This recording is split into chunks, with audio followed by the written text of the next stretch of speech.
कोई भी विघ्न तुम्हें परास्त नहीं कर सकता। नाम जापक हो तुम, तुम्हारी इस संसार में जय हो जाएगी, विजय हो जाएगी। एकम क्वापि, अरे कभी तो सोचो, अकेला बैठ करके, जाना तुझे अकेला ही है, कुछ नहीं जाएगा तेरे साथ। राधा राधा राधा राधा, थोड़ा समय निकालिए, फिर आप व्यवहार में उतरिए, एकाग्रता पूर्वक, पवित्र धर्माचरण पूर्वक अपने कर्तव्य का पालन कीजिए। जब स्मरण आ जाए तब नाम, नहीं तो वो कर्तव्य सीधे प्रभु को समर्पित कर दीजिए, हो गई आपकी पूजा। भगवत प्राप्ति का वही साधन बन रहा है, चाहे किसानी हो, व्यापारी हो, नौकरी, कुछ भी भगवत प्रसन्नता का हेतु लेकर के श्री कृष्ण अनुकूल लेन और उसे समर्पित कर दो, पूजा हो गई, उससे भगवान प्रसन्न हो जाएंगे। मौनी लोक समागमे निरवधि छौड़ी व सर्वम सहो। आहा, हरिनाम जापक, राधा नाम जापक, ये ध्यान रखे, अगर वाणी से अश्लील वचन बोलेगा, गंदी बातें बोलेगा, प्रपंच की बातें बोलेगा, नाम भगवान नहीं चलेंगे। जैसे भगवान वैसे ही भगवान का नाम, ये परम पवित्र है। यदि आपकी जिह्वा पे आने लगा तो संत कृपा हो गई, हरि कृपा हुई, धाम कृपा हुई, तब ये नाम आया है। जो नाम है वही कृष्ण है, जो कृष्ण है वही नाम है। नाम नामी अभेद होते हुए भी नामी से बड़ा नाम, नाम स्वामी नामी सेवक। जहां नाम रूपी स्वामी पहुंचा वहां नामी सेवक आ ही जाएगा, रुक नहीं सकता।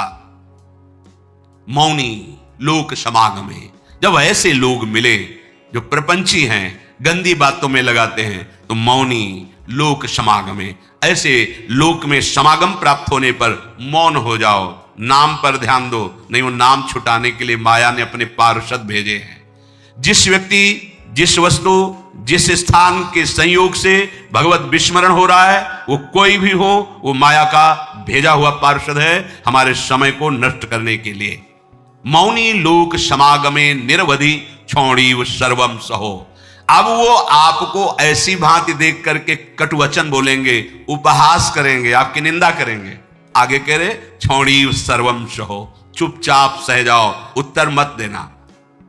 इससे तुम्हारे हृदय में नाम स्फुरित होने लगेगा।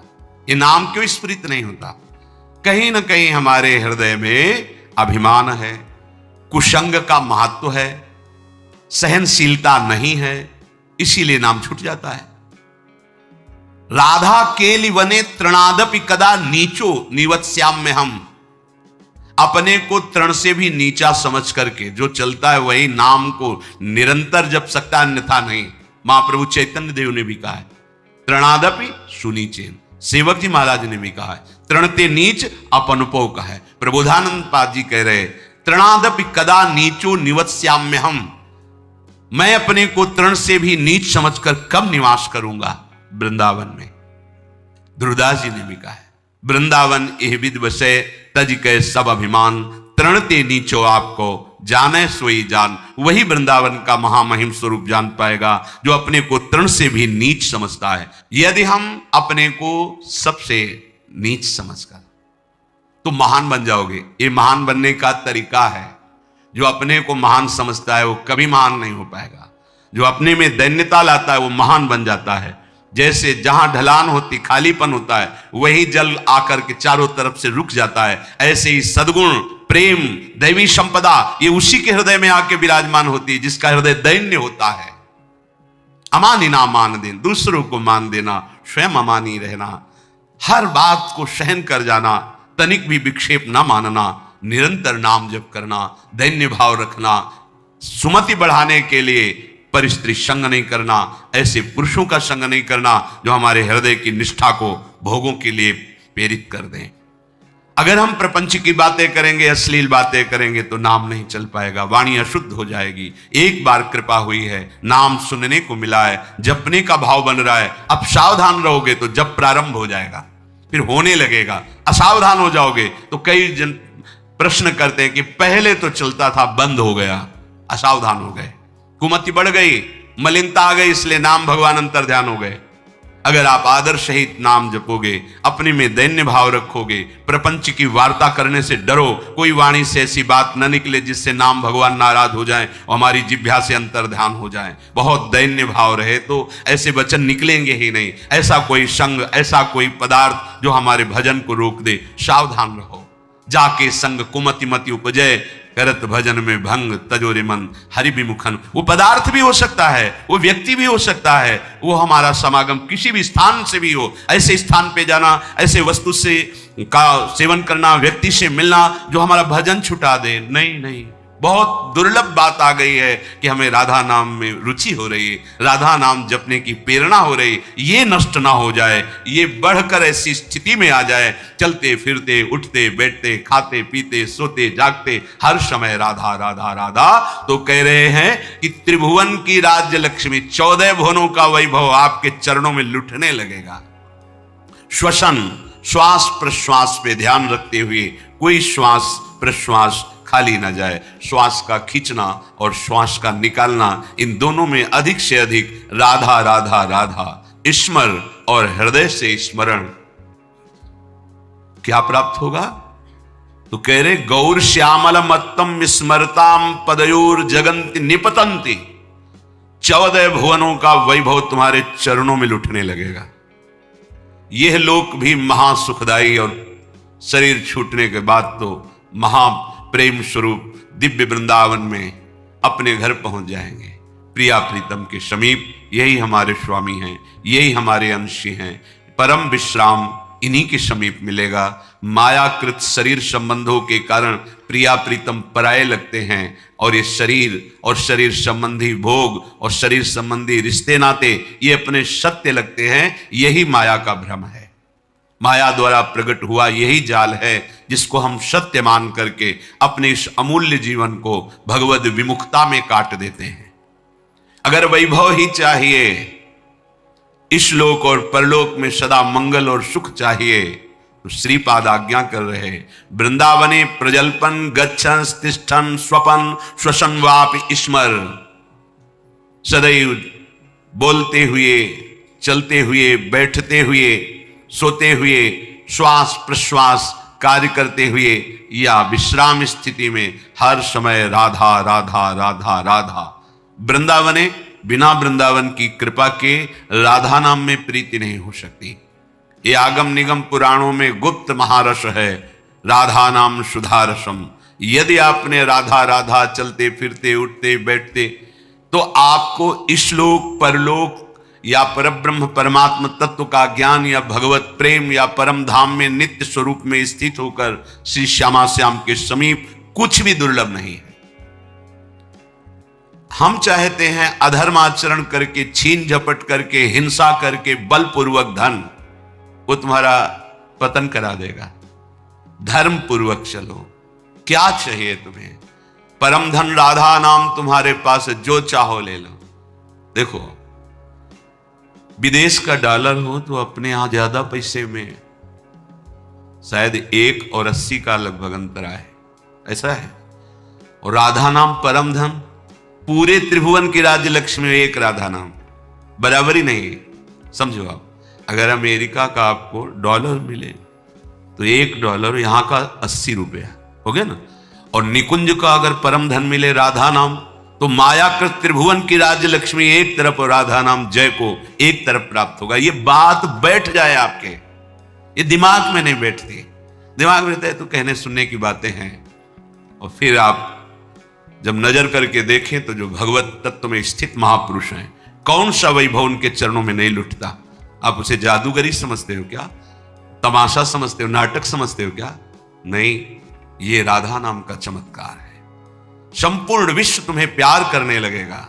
ना आपके हृदय में जलन होगी, ना आपको विषाद होगा, ना भय होगा। एक अद्भुत आनंद।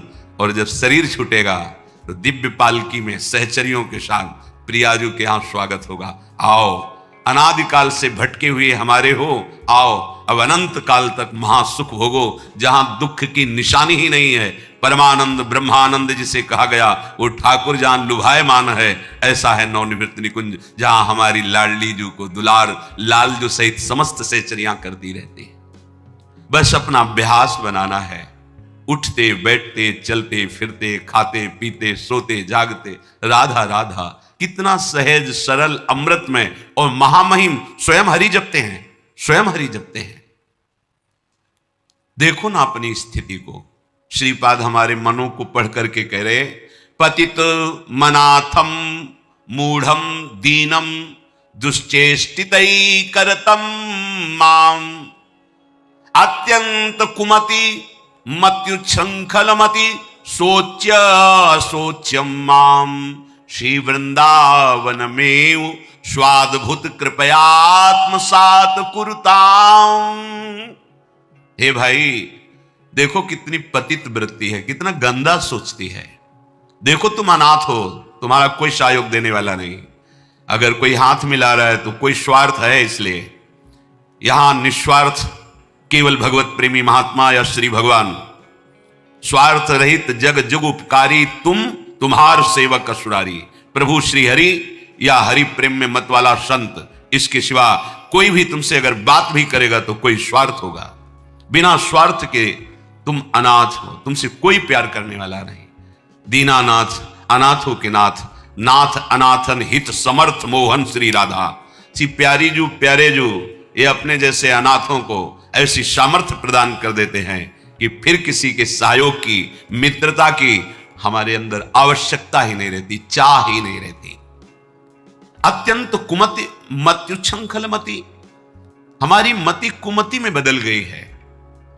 जहां कुमति तहां विपत्ति निदा, बहुत सी विपत्तियां घेर लेती हैं। और जहां सुमति तहां संपत्ति नाना, और सबके हृदय में ये सुमति और कुमति रहती है। कोई ऐसा नहीं जिसके हृदय में सुमति ही केवल हो या कुमति हो, नहीं, सुमति कुमति सबके उर राही।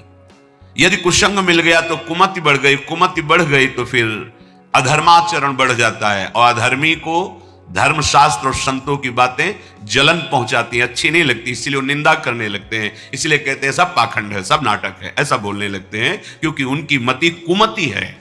और जो सुमति परायण है तो विविध प्रकार की लोक परलोक की सुख सामग्री उसको घेर लेती है। जहां सुमति तहां संपत्ति नाना।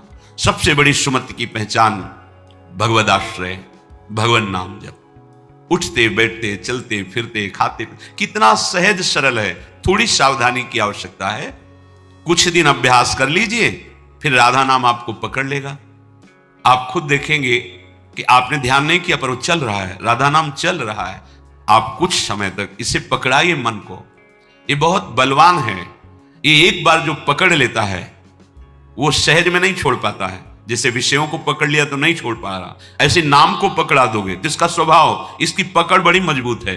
ये पकड़ लिया एक बार नाम, फिर आप छोड़ना भी चाहें तो जल्दी छूटेगा नहीं। जैसे विषय छोड़ना भी चाहते तो नहीं छोड़ पा रहा है, इसका स्वभाव है। ये बहुत बलवान है, जो पकड़ता है बड़ी जोर से पकड़ता है, छुड़ाना मुश्किल हो जाता है। तो सुमत इसको अच्छी बातें पकड़ाती है, धर्म की बात पकड़ाती है। देखो ऐसे ऐसे धर्मात्मा पुरुष हैं, किंचन मात्र धर्माचरण नहीं कर सकते, सोच नहीं सकते, करने की तो बात जाने दो, हृदय में सुमति विराजमान है। तो अत्यंत कुमति मत्युच्छृंखलमति सोच्या सोच्यम माम, मैं कैसी सोचनीय अवस्था को पहुंच गया हूं कि मेरे हृदय कुमति है और कुमति के कारण उच्छृंखल वृत्ति आ गई। उच्छृंखल संतों की बात ना मानना, शास्त्र की बात ना मानना, मनमानी आचरण करना, ये उच्छृंखल कुमतिमति है। श्री वृंदावन में स्वाद्भुत कृपयात्मसात कुरुताम, फिर भी वृंदावन ने अपनी तरफ से कितनी कृपा की कि हमें वृंदावन बुलाया, हमें सत्संग सुनाया, हमें राधा नाम की महिमा सुनने को मिली, हमें कुमति का दुष्परिणाम क्या होता है वो समझने में आया। तो अब हम कुमति को बढ़ावा नहीं देंगे, अब हम सुमति को बढ़ावा देंगे। उठते बैठते चलते फिरते हर समय राधा नाम जपेंगे, भगवान नाम जप करेंगे, गुरु प्रदत्त नाम जप करेंगे। तो सुमति को बढ़ावा देने के लिए आपको सावधान रहना होगा, क्योंकि कुमति भी है। अगर कुमति को आहार मिला, कुसंग मिला, तो सुमति को दबा के बढ़ जाएगी। और अगर सुमति को आहार सत्संग मिला तो कुमति को दबा के बढ़ जाएगी। अगर सुमति का पूर्ण प्रभाव आ गया तो कुमति नष्ट हो जाएगी। फिर वही भगवत स्वरूप महात्मा हो जाता है, चाहे जिस भेष का हो, चाहे जिस देश का हो, उसका उद्देश्य सत्य सच्चिदानंद हो जाता है। तो कुमति को दबाकर सुमति को बढ़ाने के लिए क्या करना है?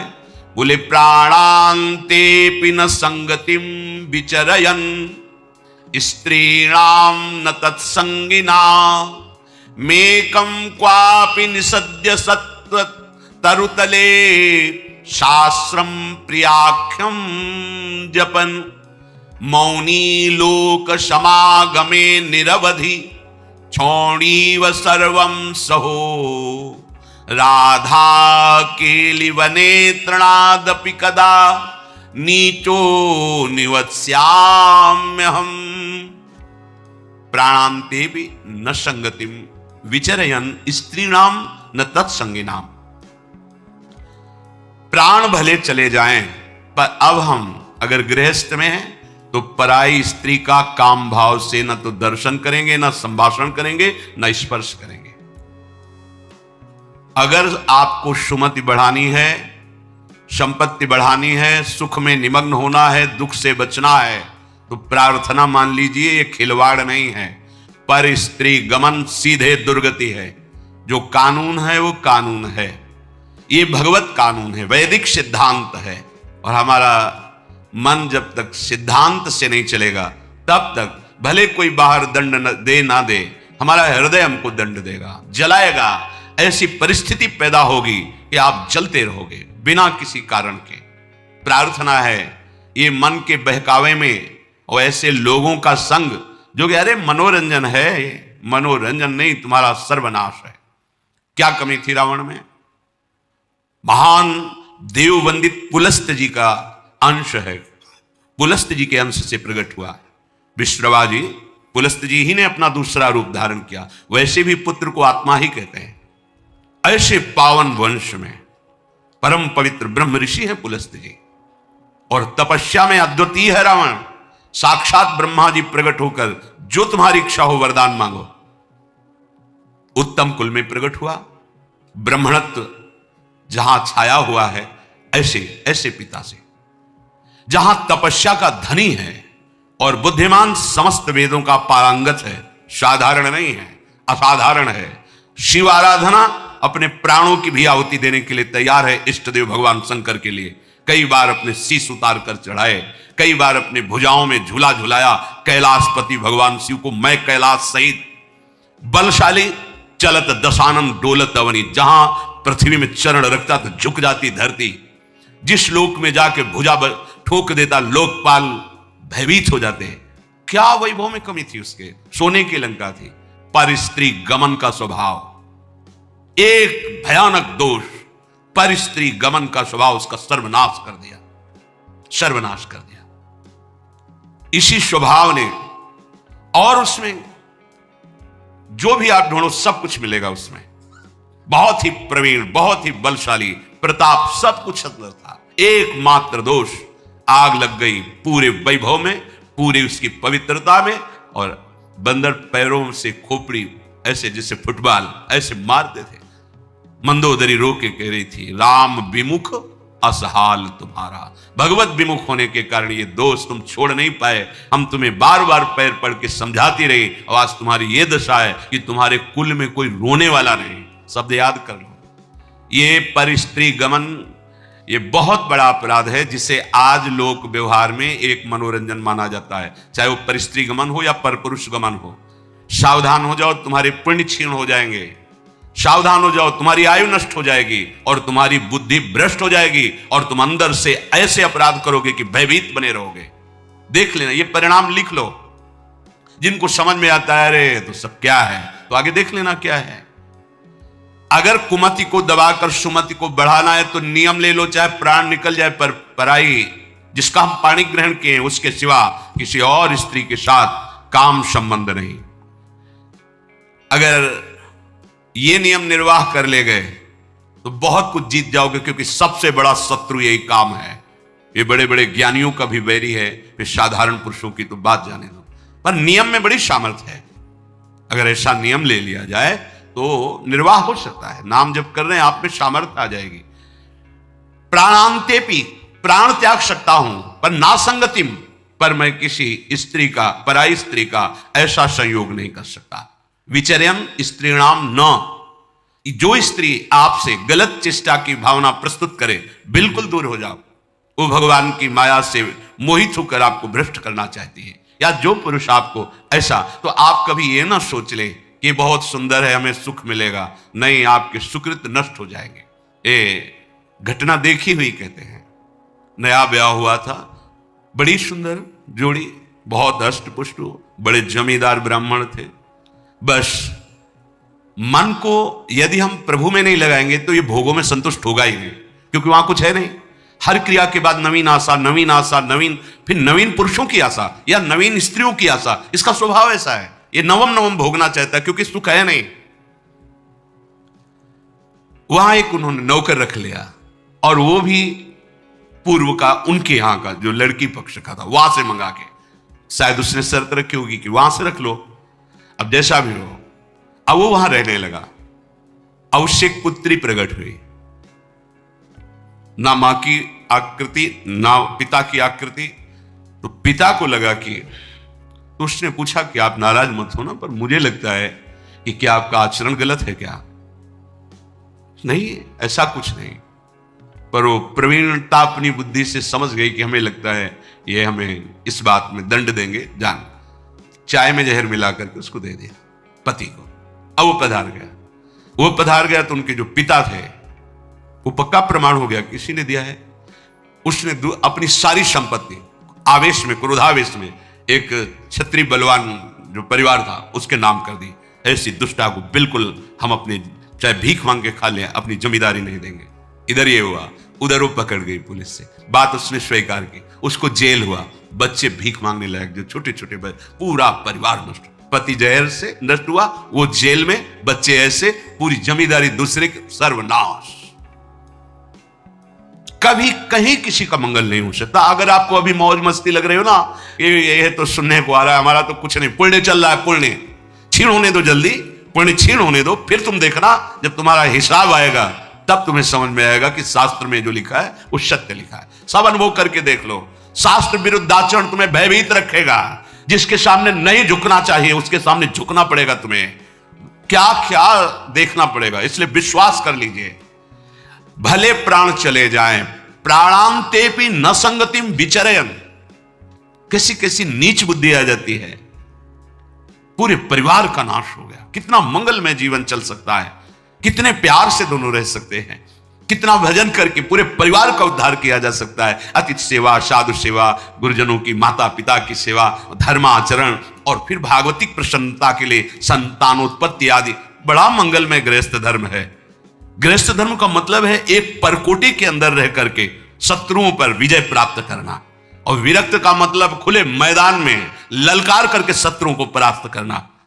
तो आदेश कर रहे हैं, विचर्यन स्त्री नाम न तत्संगी नाम।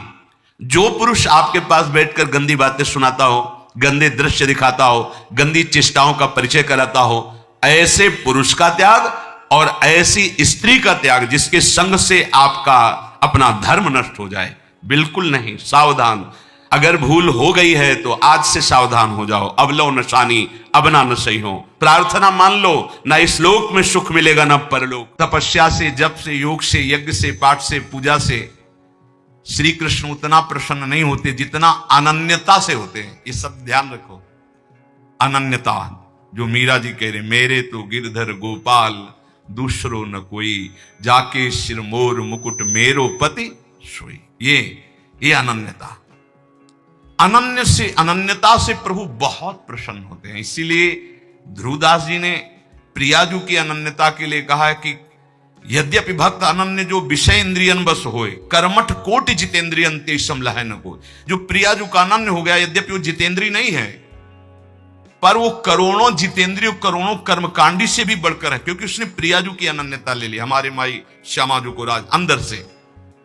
यही अनन्यता उसको निर्विकार करके प्रेम भक्ति में डुबो देगी। प्रेम भक्ति के बिना संसार का आकर्षण नष्ट नहीं होता। श्री कृष्ण जब कृपा करते हैं तो किसी को सखा बना लेते हैं, किसी को अपनी प्यारी गोपी बना लेते हैं, अपनी नित्य लीला में सम्मिलित कर देते हैं, किसी को सखी बना लेते हैं। पुरुषार्थ से कोई भगवान की लीला में प्रवेश नहीं कर सकता, अभिमान से कोई भगवान को प्राप्त नहीं कर सकता। जो अनन्य हो गया वो दीन हो गया, जो निराश्रित हो गया वो आश्रित हो गया। यहां निराश्रित कहां है? रुपये का आश्रय, शरीर का आश्रय, संबंधियों का आश्रय, बुद्धि का आश्रय, भगवत आश्रय कहां है? भगवत आश्रय अंदर से हो जाए तो ये सब साधन है, साध्य भगवान है। जिसको अंदर से है कि मैं अपने पुरुषार्थ से भगवान को नहीं प्राप्त कर सकता, भगवान की कृपा से प्राप्त कर सकता, और रात दिन भजन करता है पर पुरुषार्थ का अभिमान नहीं, वो भगवत प्राप्ति कर लेता है। बड़ा गूढ़ विषय है। एकमात्र भगवान के आश्रय में रहकर रात दिन भजन करता है पर उसे अभिमान नहीं कि मैं भजन के द्वारा भगवान को प्राप्त कर लूंगा। उसको अंदर विश्वास है कि भगवान की कृपा से हमें भगवत प्राप्ति होगी, और खूब रात दिन भजन करता है, खूब लीला गायन लीला चिंतन करता है। सनातन ने कहा प्रभु ये तो समझ में आ गया कि भगवान की शरणागति से माया चक्र से मुक्त हुआ जा सकता है, भगवान की शरणागति में अनन्यता प्रधान है, ये समझ में आ गया। प्रभु ये अनन्यता कैसे होती है, प्रेम भक्ति का अंकुर कैसे उत्पन्न होता है? तो प्रभु ने कहा सनातन ये अनन्यता प्राप्त करने का एकमात्र उपाय है भगवत प्रेमी महात्मा का आश्रय। जैसे परमहंस शिरोमणि जड़ भरत जी ने राजा रहुगण से कहा, जब रहुगण को उपदेश किया तो उन्होंने कहा ये भागवत धर्म, ये ब्रह्मबोध कैसे प्राप्त होगा, उपाय क्या है? तो कहा रहुगण तत्तपसा नयाति न चेद्यया निरूपणात् गृहाद्वा न छंदसा नैव जलाग्नि सूर्यैर् बिना महत्पाद रजोभिषेकम। जड़ भरत जी ने कहा रहुगण ये जो हम तुम्हें उपदेश कर रहे हैं ये तपस्या से नहीं प्राप्त होता, यज्ञ करने से नहीं, दान करने से नहीं, घर द्वार छोड़ने से नहीं, वेदों के पाठ से नहीं, जल अग्नि या सूर्य के सेवन से नहीं। इसकी प्राप्ति का एकमात्र उपाय है भगवत प्राप्त भगवत प्रेमी महात्मा की चरण रज का सेवन। चरण रज का सेवन होता है उनकी आज्ञा में रहना। एकमात्र ये उपाय है प्रभु के अनन्य होने का और प्रभु की प्रेम लक्षणा भक्ति का अंकुरण हृदय में होने का। बिना भगवत प्रेमी महात्मा के भगवत प्रेम प्रकट हो ही नहीं सकता। रेमन रसकन संग बिन रंच न उपजय प्रेम। अगर कोई भगवत प्रेमी महात्मा का आश्रय छोड़ दे तो जैसे कोई मगरमच्छ भरे हुए समुद्र में तैरना ना आता हो कूद पड़े, अगर तैरना भी आता है तो लील जाएंगे मगरमच्छ, ऐसे ही। हे सनातन नैषाम मतिस्तावदुरुक्रमांघ्रिम स्पृशत्यनर्थापगमो यदर्थः महीयसां पादरजोभिषेकं निष्किंचनानां न वृणीत यावत्। जैसे प्रहलाद जी ने हिरण्यकश्यप से कहा कि जब तक भगवत प्रेमी महात्माओं की चरण रज में स्नान नहीं होता तब तक जैसी मेरी मति भगवान में लगी ऐसी किसी की नहीं लग सकती। भगवत प्रेमी महात्माओं की चरण रज में, क्योंकि भगवत भक्तों की चरण धूलि में ऐसी सामर्थ्य है, उनकी आज्ञा पालन में ऐसी सामर्थ्य है कि समस्त विकारों का अहम का नाश करके दैन्य भाव प्रकाश, दैन्य से ही भगवान रीझते हैं।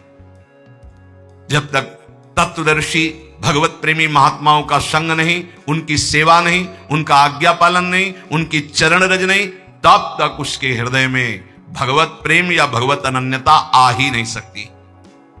इसीलिए भगवान ने अर्जुन जी को, देखो सामने विराजमान है जगत गुरु श्री कृष्णचंद्र जी, फिर भी क्या करे कि यदि तुमको तत्वबोध प्राप्त करना है तो तद्विद्धि प्रणिपातेन परिप्रश्नेन सेवया उपदेक्ष्यन्ति ते ज्ञानम ज्ञानेन तत्वदर्शिनः। अर्जुन तुम तत्वज्ञानी महात्माओं के पास जाओ, साष्टांग प्रणाम करो और कपट न रखते हुए दैन्य भाव से उनसे प्रश्न करो, विनीत भाव से, तब वो तुम्हें महात्मागण उनका उपदेश करेंगे। तद्विद्धि प्रणिपातेन प्रश्नेन सेवा, साष्टांग दंडवत दैन्य होकर प्रश्न और उसका मनन, जैसे उत्तर हुआ उसका मनन किया तो फिर भगवान इसका कैसे हो सकता है, ऐसे प्रश्न होता है। भाई देखो हम बता रहे कि ज्ञानी और अज्ञानी, महात्मा दुरात्मा, ये केवल शब्दों का एक श्री कृष्ण सारे जगत में छाए हुए हैं। ये तुम जान लो तो तुम ज्ञानी हो जाओगे, और जब तुम ज्ञानी हो जाओगे तो कोई अज्ञानी दिखेगा नहीं, और जब तक तुम अज्ञानी रहोगे तब तक कोई ज्ञानी दिखेगा ही नहीं। पापी को सब पापी नजर आते हैं, राम भक्त को सब राम नजर आते हैं, श्याम भक्त को सब श्याम नजर आते हैं, काम भक्त को सब कामी नजर आते हैं, ज्ञानी को सब ज्ञानी नजर आते हैं, अज्ञानी को सब अज्ञानी दृष्टि जैसी वैसी सृष्टि, जाकी रही भावना जैसी, प्रभु मूर्ति देखी तिन तैसी। जो तत्वदर्शी महात्मा है उनके सामने जाकर प्रणिपातेन च प्रश्नया। एक बार महाराज विदेहराज जनक जी ने जब नौ योगेश्वरों से प्रश्न किया कर्म के विषय में, बोले यही प्रश्न हमने सनकादि से किया था, पर वो मौन रहे, उत्तर क्यों नहीं दिया? तो उनका इसलिए नहीं दिया कि आप उस समय अनाधिकारी थे। उस समय आप अनाधिकारी थे इसलिए वो मौन थे। मौन का मतलब अज्ञान नहीं है कि वो उत्तर देने की सामर्थ्य नहीं, आप अधिकारी नहीं इसलिए चुप है। तो हे सनातन, संतों के पास जाकर के दैन्य भाव से उन्हें सबसे बड़ा देवता मानते हुए कि साक्षात प्रभु है, फिर उनके चरणों में बैठकर दैन्यता से प्रश्न करे, तब जो वो बोलते हैं उसका मनन करे, तो उसके हृदय में भगवान की अनन्यता आ जाएगी, प्रेम का मार्ग खुल जाएगा। बहुत बातों में क्या तुम्हें सार बात बताता हूं कि प्राणी मात्र का परम पुरुषार्थ है भगवत प्रेमी महात्मा के संग से श्री कृष्ण के नाम रूप लीला धाम में रंग जाना। परम आराध्य प्रभु वृंदावन चंद्र ये पुरुषार्थ को नहीं देखते हैं, ये अपने आश्रय और अनन्यता को देखते हैं। ये बड़ी तसल्ली वाली बात है। ये पुरुषार्थ नहीं देखते तुम कितने बड़े तपस्वी हो, कितने, ये मेरा है बस। अवगुण करे समुद्र सम प्रियाजू का स्वभाव, गणत ना अपनो जा, मेरा है। अनन्य भाव जो संसार के संबंधों से आंतरिक मुख मोड़कर पतित पावन प्रभु की आराधना करता है, वो इस संसार समुद्र से मुक्त हो जाता है। सर्व शास्त्रों को मथ करके ये तुम्हें सार बात बता रहे हैं। क्या?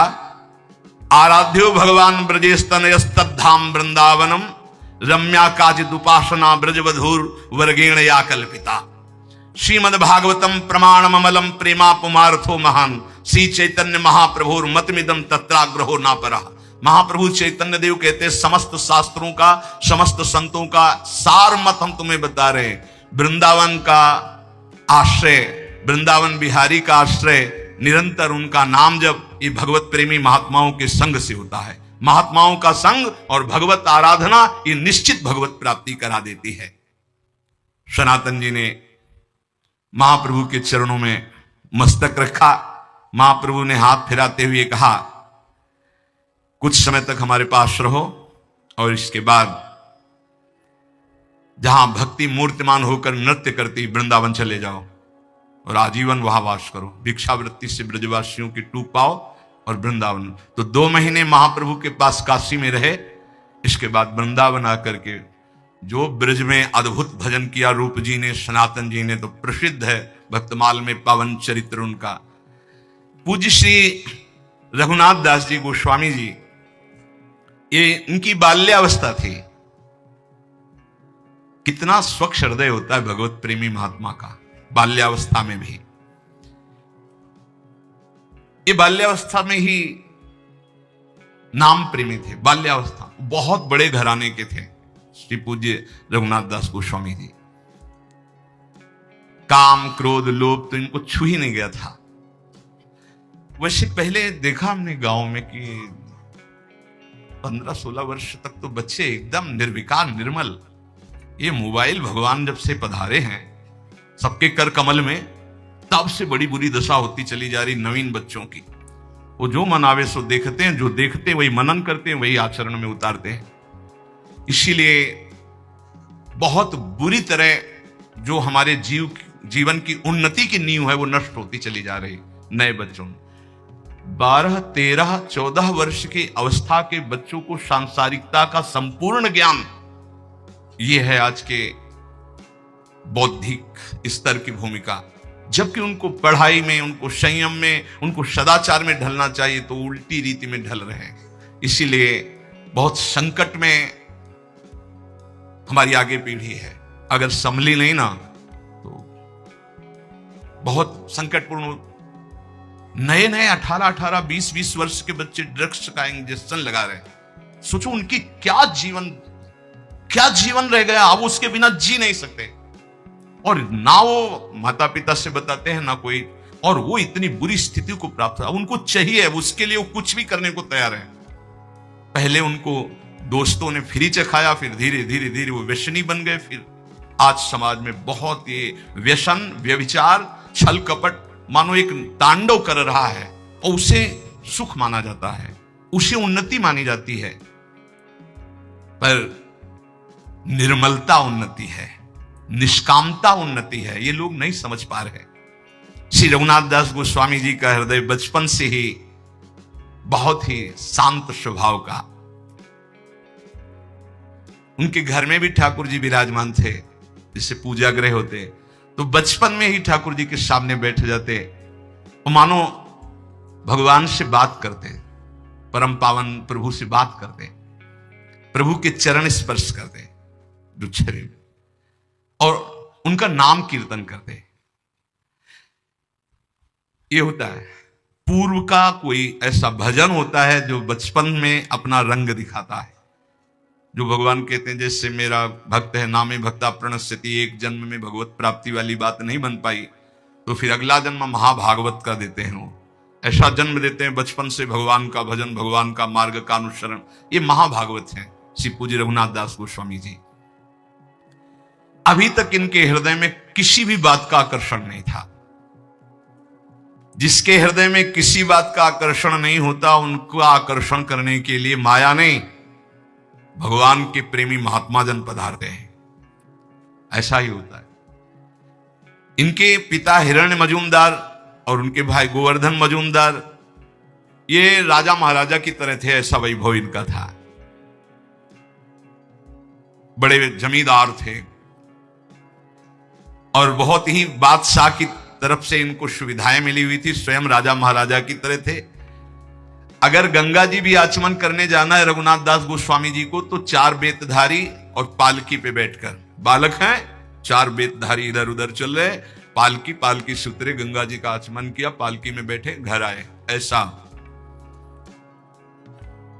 20 लाख रुपए उस समय आमदनी थी, 20 लाख रुपए की।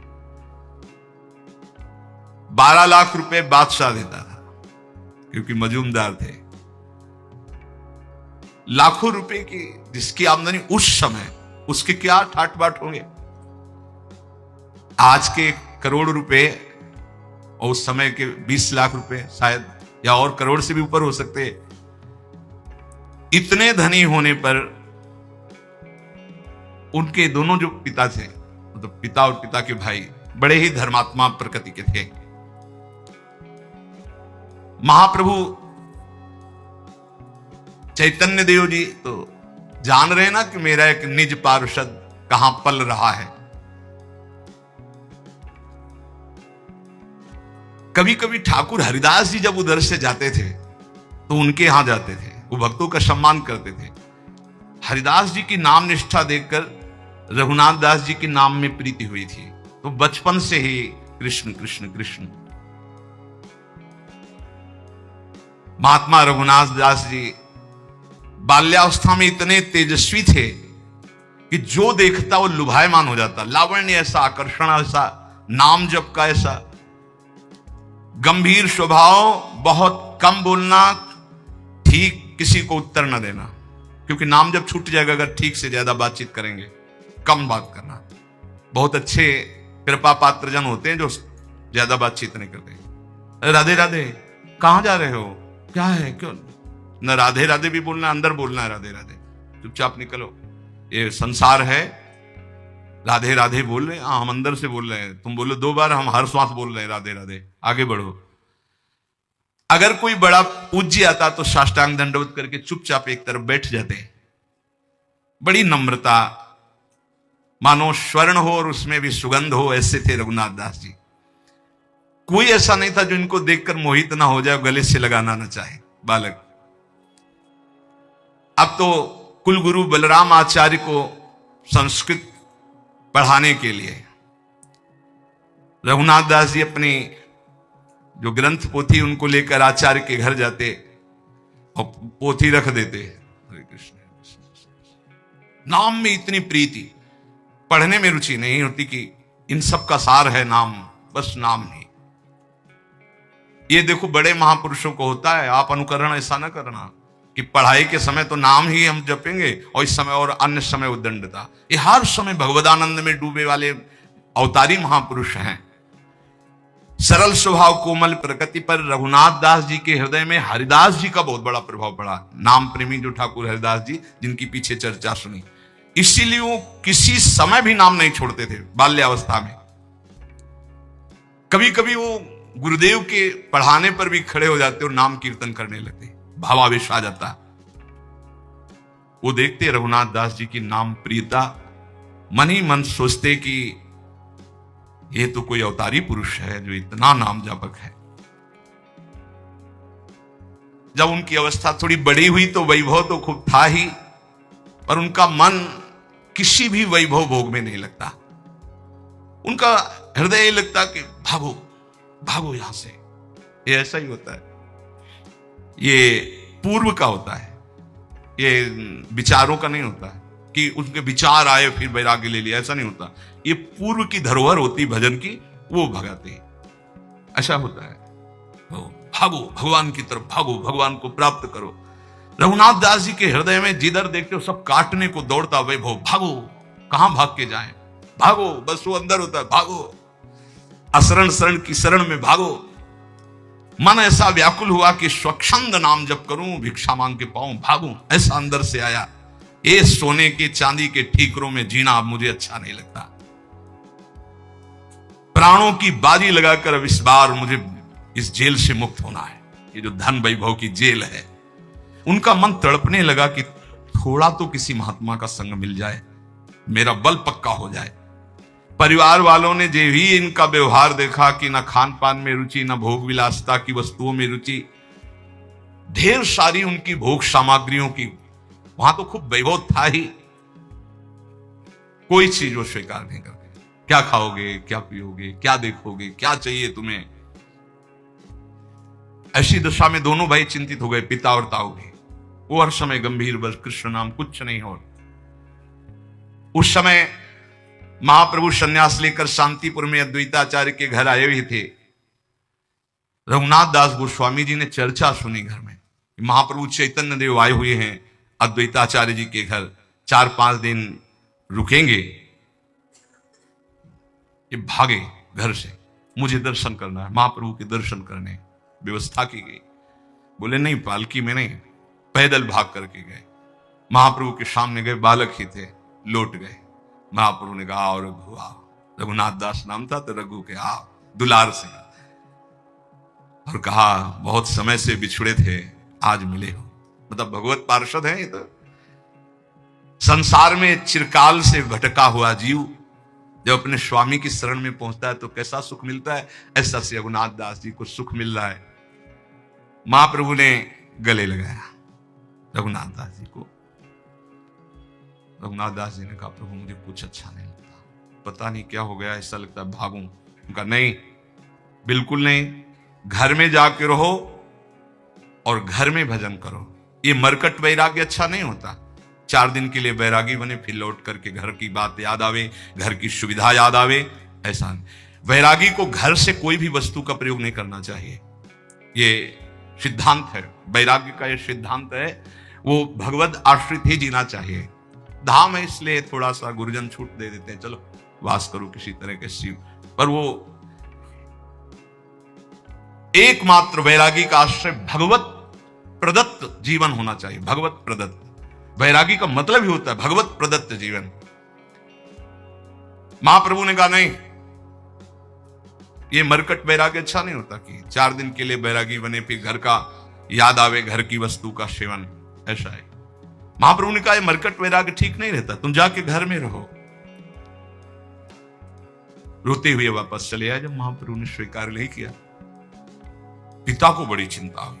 बहुत सुंदरी नवकिशोरी सिंह का ब्याह करवाया। यही एक फांस है जिसमें रोका जा सकता है वैरागी को। गोवर्धन दास धनी थे, राजा और प्रजा दोनों के प्रीति भाजन थे, बड़ी प्रतिष्ठा थी, उनकी बड़ी ही सुंदर कन्या थी, उससे विवाह करवाया। राजाओं के समान वैभव उन्होंने दहेज में दिया। रघुनाथ दास जी को ऐसी सुंदर पत्नी, ऐसा सब भोग विलास देखा भी नहीं। कैसा कृष्ण नाम का स्वाद है, जबरदस्ती ब्याह कराया गया। उनकी तो रुचि ही नहीं थी। पिता को क्या पता था कि इनका मन तो किसी अव्यक्त से संबंध मान चुका है। पत्नी का सौंदर्य, पत्नी की प्रियता, भोग सामग्रियां, सब वैभव तुच्छ इनको नजर आया। इन्होंने बात भी नहीं की। ये भी प्रयास विफल गया। अब तो पूरे परिवार जलने लगा कि अब क्या होगा। अब तो कोई रास्ता ही नहीं कि इनको रोका जा सके। रघुनाथ दास जी ने अपनी पत्नी से एकांत में प्रेम से हाथ जोड़कर कहा कि हम आपसे प्रार्थना करते हैं कि हमारा मन मधुप श्री कृष्ण चरणारविंद के, हम कभी आपसे बात नहीं कर पाएंगे। ये जो जबरदस्ती हुआ है, श्री कृष्ण आपकी कृपा रक्षा करें, आप पर कृपा करें। उदासीन परिवार वाले जब कि ये प्रथम ब्याह से लेकर के बात ही नहीं, कोई चर्चा ही नहीं, बहुत ही सबको भय हो गया कि अब ये। जब रघुनाथ दास गोस्वामी जी ने सुना कि प्रभु वृंदावन नहीं जा सके, रामकेल से लौटकर अद्वैताचार्य जी के घर ठहरे, तो बड़ी नम्रता के साथ पिताजी के चरणों में प्रार्थना की कि मुझे महाप्रभु के दर्शन करने की आज्ञा दो, मैं शीघ्र लौट आऊंगा। अब वो तो समझ ही रहे थे कि इनकी दशा क्या है, तो उन्होंने कहा ठीक है आप दर्शन करे आइए। आंखों में आंसू भरकर कहा कि एक बात केवल तुम ध्यान रखना, हमारे दोनों भाइयों के बीच में इतने वैभव में कुल के दीपक तुम ही हो। अगर कोई इधर कदम हटाए वैराग्य की तरफ, आप ले गए इधर से हटाए, तो हम लोग अनाथ हो जाएंगे। तुम हमारे जीवन के आधार हो, मैं जीवित रहता हूं तुम्हें देखकर, तुम्हारी हर बात को मैं बर्दाश्त कर रहा हूं, लेकिन हमारी आंखों से बाहर चले गए तो हम लोग प्राण त्याग देंगे। मेरी प्रार्थना है, मेरे सफेद बालों की तरफ देखकर, मेरे आंसुओं की तरफ देखकर, जब तक मैं जिंदा रहूं तो ऐसे कदम मत निकालना। बस इतनी हमारी प्रार्थना। बड़े दैन्य होकर पिताजी ने, ताऊ जी ने ऐसा, पर जो निर्मम भगवान के प्रेम में है उसको इन ममता आंसुओं का कोई प्रभाव नहीं पड़ता। रघुनाथ दास जी ने चरणों को स्पर्श किया और कहा पिताजी मैं बिल्कुल चाहता हूं कि आपके अनुकूल चलूं, पर मेरा चित्त मेरे वश में नहीं है। ऐसा लगता है कि मेरे चित्त में कोई बलात् बैठा हुआ करवा रहा है। मैं बहुत चाहता हूं कि मैं आपको कभी कष्ट ना दूं, पर अब आपसे मैं ये वचन देता हूं, अभी तो लौट के आ जाऊंगा, पर मेरा मन मधुप श्री कृष्ण के लिए तड़प रहा है। एक पालकी मंगवाई गई, उसमें फिर रक्षकों को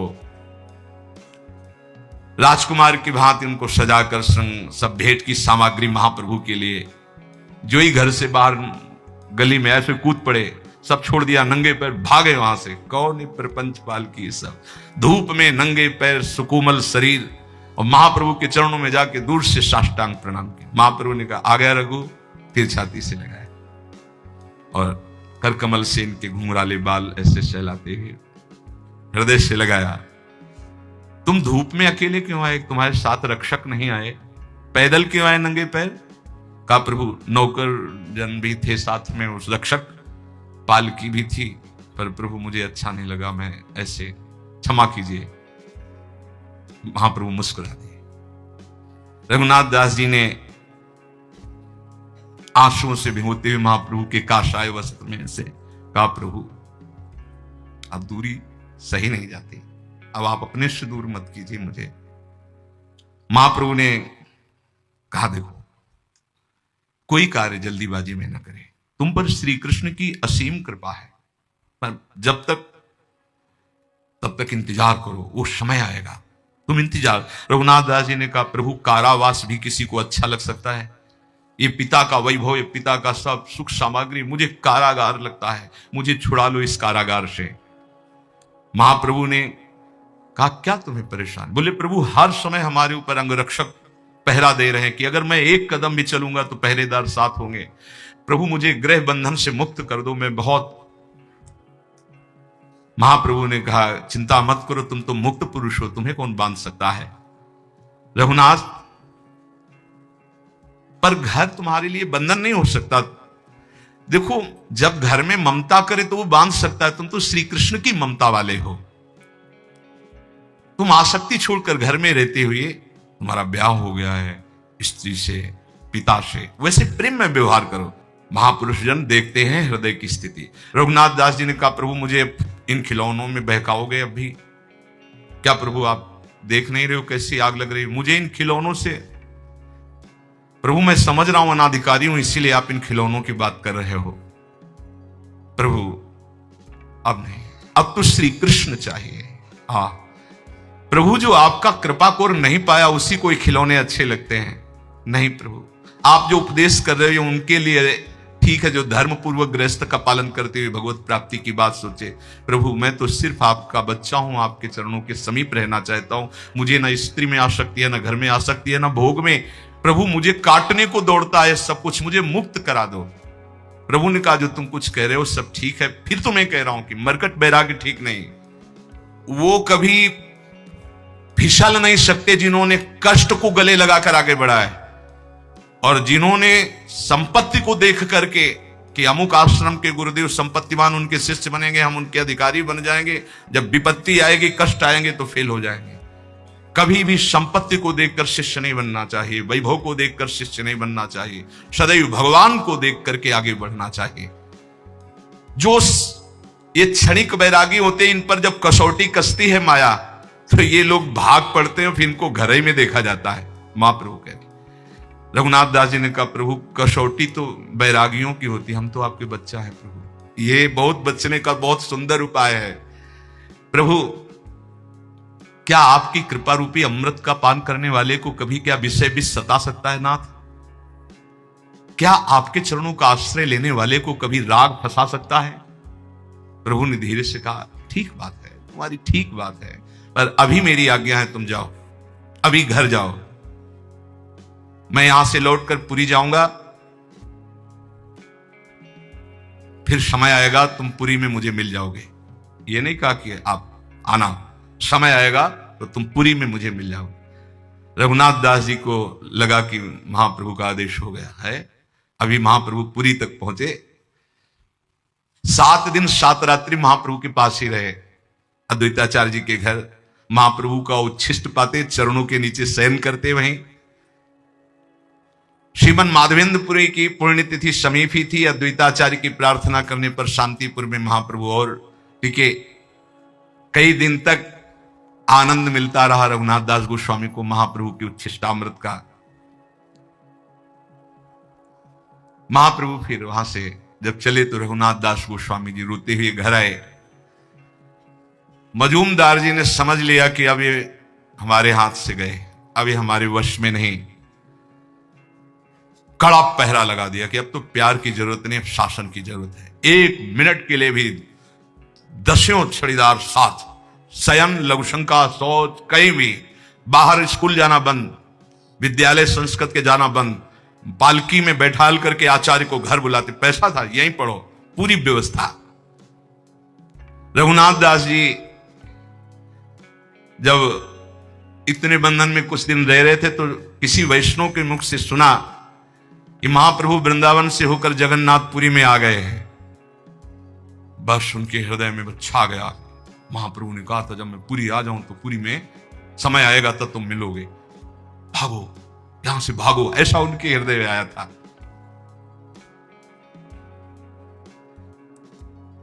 जो आचार्य पढ़ाने आते थे उनके मन में आया कि निकलने का एक ही उपाय है कि इन्हीं के संग पीछे निकला जाए। पीछे पीछे आचार्य के चलने लगे। उन्होंने कहा कि बस बस सम्मान के लिए इतना ही काफी है, तुम अंदर जाओ, क्योंकि तुम्हारे पिता ने इतनी सुरक्षा कर रखी है। मन में कि बंदी की तरह अब मुझे जीवन नहीं जीना है, क्षण भर के लिए भी जीवन नहीं जीना। हा गौर, हा प्राण वल्लभ।